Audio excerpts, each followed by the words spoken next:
আসসালামু আলাইকুম ওয়া রাহমাতুল্লাহি ওয়া বারাকাতুহু।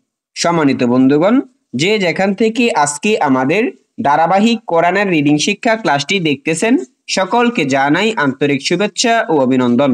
সম্মানিত বন্ধুগণ, গত ক্লাসে আমরা সূরাতুল ফজরের প্রথম আয়াত থেকে 9 নাম্বার আয়াত পর্যন্ত বানান করে কোরআনের রিডিং শেখার চেষ্টা করেছি। আজকে আমরা শিখব 10 নাম্বার আয়াত থেকে 15 নাম্বার আয়াত পর্যন্ত। সকলেই আমার সাথে গভীর মনোযোগ সহকারে পড়ার চেষ্টা করবেন ইনশাআল্লাহ। আউযু বিল্লাহি মিনাশ শাইতানির রাজীম। বিসমিল্লাহির রহমানির রহিম। ওয়াফিরআউনা যিল আউতাদ। ওয়াফিরআউনা, ওয়াও জবর ওয়া, ফা র জের ফির, অফির, ওয়াওটা হরকত, ওয়াও হরকত হয়েছে, তাড়াতাড়ি পড়তে হবে। ফা র জের ফির, এটা জজমওয়ালা হরফ, তার ডান দিকের হরকতের সাথে একবার মিলিয়ে পড়তে হবে। আউটাও কি একই কায়দা, আইন ওয়াও জবর আউ, এটাও ওয়াও এর উপরে জজম হয়েছে, তার ডান দিকে আইন হরকত, আইনের সাথে একবার মিলাতে হবে। আইন ওয়াও জবর আউ। অফির আউ, নুন জবর না, অফির আউ না, নাটা হরকত, ওয়াওটাও হরকত, ফির জজমালা হরফ, আউটাও কি জজমালা হরফ। সম্মানিত বন্ধুগণ, কোরআনুল কারীমের রিডিং পড়া খুবই সহজ। আপনি যদি মনোযোগ সহকারে আমাদের এই ক্লাসগুলো কন্টিনিউ করতে পারেন, ইনশাআল্লাহ আমরা সকলেই কোরআনুল কারীমকে শুদ্ধভাবে পড়তে পারবো। অফির আউ না, এখানে ওয়াওটা হরকত, নাটাও হরকত, ফির আউ দোনোটা একই কায়দা। ফিরটা জজমালা হরফ, আউটাও কি জজমালা হরফ। রা লামজের জিল, এখানেও কি জজমালা হরফ, লামের উপর জজম, তার আগে হরকত হয়েছে জাল, জাল লামজের জিল। অফির আউ নাজিল, হামজা ওয়াও জবর আউ, এটাও একই কায়দা, ওয়াও এর উপর জজম, তার ডান দিকে আলিফ হরকত, আউ, হামজা ওয়াও জবর আউ। অফির আউ না জিল আউ, তা আলিফ জবর তা, যে জবরের বাম পাশে খালি আলিফ হলে এক আলিফ পরিমাণ লম্বা করতে হয়। আউ তা, দাল জেরে দি, আউ তা দি, আউ তা দি, ওয়াকফ করিলে, এখানে থামলে, এই থামার অবস্থায় আয়াতের শেষের হরফের অবস্থা পরিবর্তন হয়।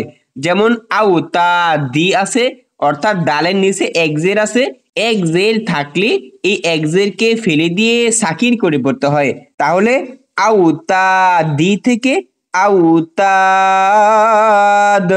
এখানে ডালের উপর জজম হলে কলকলা হয়। আমরা শিখেছিলাম যে কোফ, ত, বা, জিম, দাল, এই 5টি হরফের উপর যখন জজম থাকবে, সাকিন থাকবে, তখন উক্ত হরফকে ধাক্কা দিয়ে প্রতিধ্বনি করে পাল্টা আওয়াজ করে পড়তে হয়। আউতা দি থেকে আউতাদ। অফিরআউনা যিল আউতাদ। আল্লাযীনা, এখানে খেয়াল করুন যে আলিফের উপরে জবরও নেই, জেরও নেই, পেশও নেই, তো এখানে আল বলেছি, আলিফের উপর জবর দিয়ে পড়েছি। যখন আয়াতের শুরুতে আলিফের উপর জবর জের পেশ কোনো কিছু থাকবে না, তখন জবর দিয়ে পড়বো। আল্লাহ, হামজা লাম জবর আল, লাম জবর লা, আল্লাহ, জাল ইয়াজের জি, আল্লাযী, নুন জবর না, আল্লাযীনা, এখানে জি টান হয়েছে, লম্বা হয়েছে, জেরের বাম পাশে জজমলা ইয়া হওয়ার কারণে। যখন জেরের বাম পাশে জজমলা ইয়া থাকবে, জবরের বাম পাশে খালি আলিফ থাকবে এবং পেশের বাম পাশে জজমলা ওয়াও থাকবে, এই 3 অবস্থায় এক আলিফ পরিমাণ লম্বা করে পড়তে হবে। আল্লাযীনা, ত জবর ত, গইন ওয়াও জবর গউ, ত গউ, ফা লাম জেরে ফিল, ত গউ ফিল, বা জেরে বি, লাম আলিফ জবর লা, ত গউ ফিল বিলা, দাল জেরে দি, ত গউ ফিল বিলাদি। ওয়াকফ করিলে এক জেরকে বাদ দিয়ে সাকিন করতে হবে। সাকিন যদি দালের উপর থাকে তাহলে কলকলা হয়ে যায়। বিলাদি থেকে বিলাদ।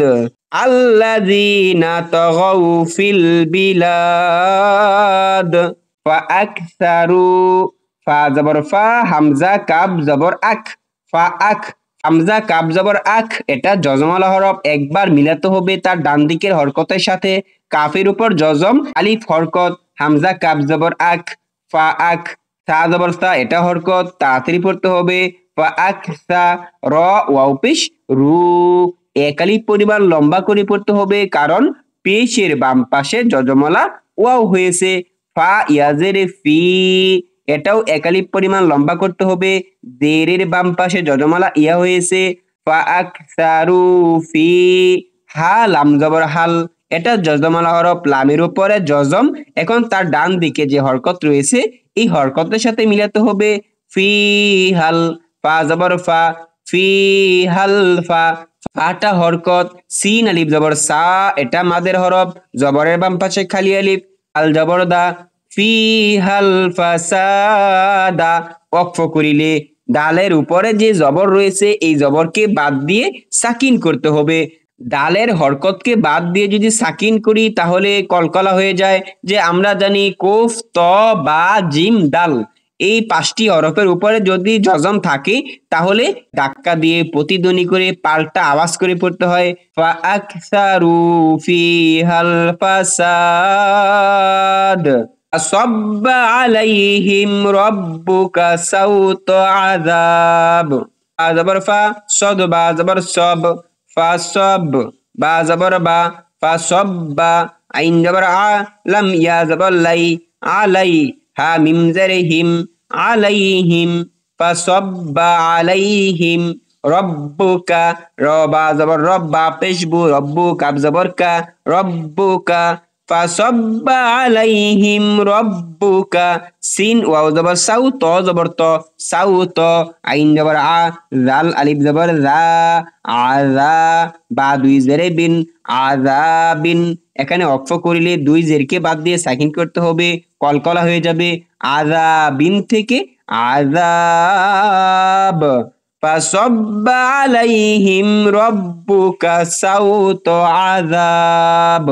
ইন্না রব্বাকা, ইন্না এটা ওয়াজিব গুন্না, নুনের উপর তাসদীদ হয়েছে, হামজা নুন জের, ইন নুন জবর না, ইন্না, র বা জবর রব, বা জবর বা, রব্বা কাব জবর কা, রব্বাকা, ইন্না রব্বাকা, লাম জবর লা, বা লাম জেরে বিল, লা বিল, মিম র জেরে মির, সদ আলিফ জবর স, মির স, দাল জেরে দি, মির স দি, ইন্না রব্বাকা লাবিল মিরসাদি, ওয়াকফ করিলে এক জেরকে বাদ দিয়ে দালের উপর সাকিন করতে হবে। সদি থেকে সদ, লাবিল মিরসাদ, ইন্না রব্বাকা লাবিল মিরসাদ, ফাআম্মাল ইনসানু, ফা জবর ফা, হামজা মিম জবর আম, ফা আম, মিম লাম জবর মাল, ফা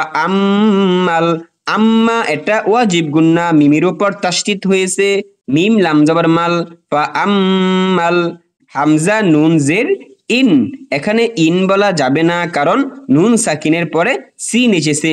আমরা জানি নুন সাকিনের পরে যদি 15টি হরফ আসে তাহলে উক্ত নুন সাকিনকে গুন্না করে পড়তে হয়, যেহেতু সিনটা 15টি হরফের মধ্যে একটি, এজন্য এখানেও কি গুন্না করে পড়তে হবে। ইন থেকে এং, হামজা নুন জের এং, সিন আলিফ জবর সা, এং সা, নুন পেশ নু, ইনসানু, ফাআম্মাল ইনসানু, হামজা জের ই, জাল আলিফ জবর জা, ইজা, মিম বা জবর মাব, তা জবর তা, মাব তা, লাম খারা জবর লা, মাব তালা, হা পেশ হু, মাব তালাহু, র বা জবর রব, বা পেশ বু, রব্বু, হা উল্টা পেশ হু, রব্বুহু, ফা জবর ফা, হামজা কাব জবর আক, ফা আক, র জবর র, ফা আক র, মিম জবর মা, ফা আকরামা, হা উল্টা পেশ হু, ফা আকরামাহু, ওয়াও জবর ওয়া, নুন আইন জবর না, ওয়া না, আইন জবর আ, মিম জবর মা, হা উল্টা পেশ হু, ওয়া নামাহু,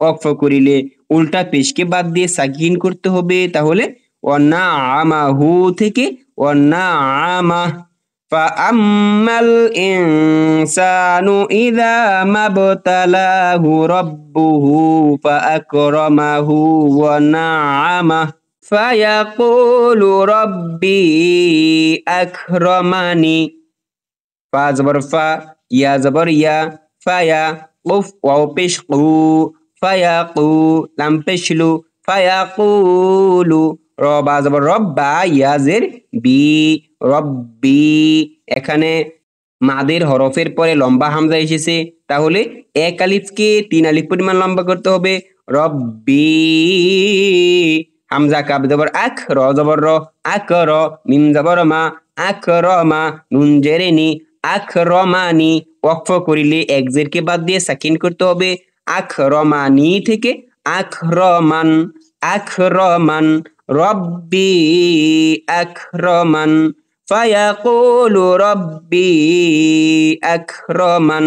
সম্মানিত বন্ধুগণ, আমি আশা করি আমরা যদি প্রতিদিন অল্প অল্প করে চেষ্টা করি ইনশাআল্লাহ আমরা সকলেই কোরআনুল কারীমকে শুদ্ধভাবে পড়তে পারবো। সকলের প্রতি দোয়া এবং ভালোবাসা রেখে আজকের ক্লাস এখানেই শেষ করলাম। আসসালামু আলাইকুম ওয়া রাহমাতুল্লাহি ওয়া বারাকাতুহু।